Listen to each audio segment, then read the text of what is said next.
Jeunesse du Congo, espoir de demain.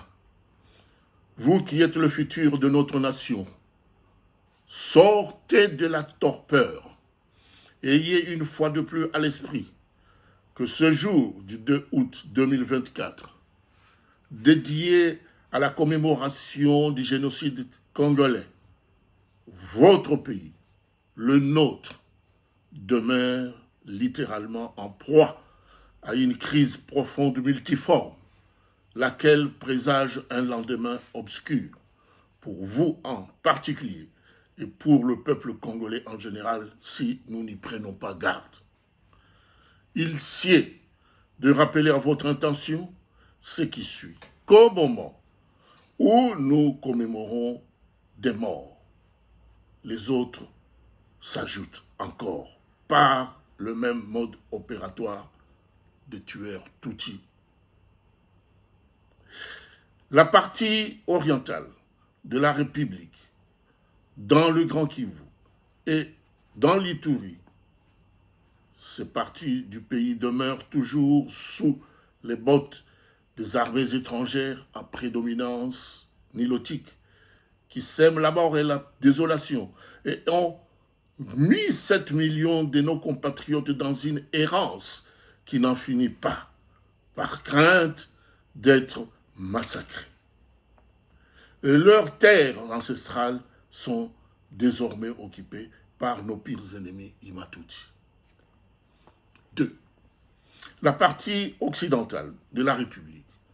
Dans le Grand Bandundu, les populations de Kwilu, de Kwango et du plateau des Bateke vivent dans une peur panique.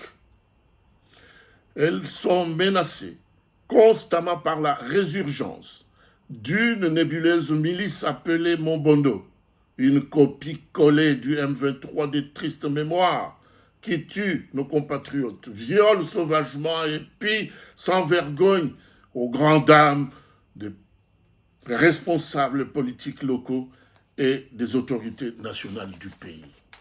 À Kinshasa, la capitale, l'insécurité est à son comble. Une autre milice, l'Union pour la démocratie et le progrès social appelée Force du progrès, une fabrication honteuse du pouvoir dictatorial, à l'image de Tonton Macoute des Duvalier de triste mémoire en Haïti.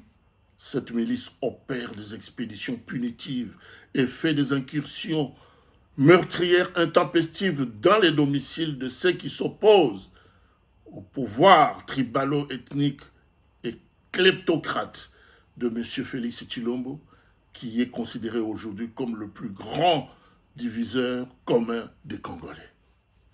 Jeunesse congolaise, votre pays, le nôtre, est menacé de tous les maux et de partout.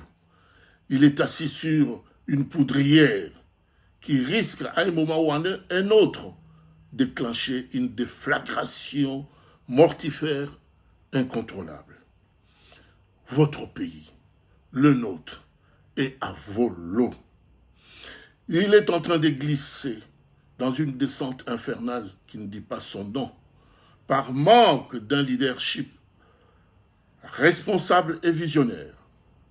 Votre pays, le nôtre, accuse par conséquent un déficit criant du personnel politique de qualité, patriote et pourvu des valeurs morales et éthiques. Voilà pourquoi nous sommes tous abandonnés à notre propre sort.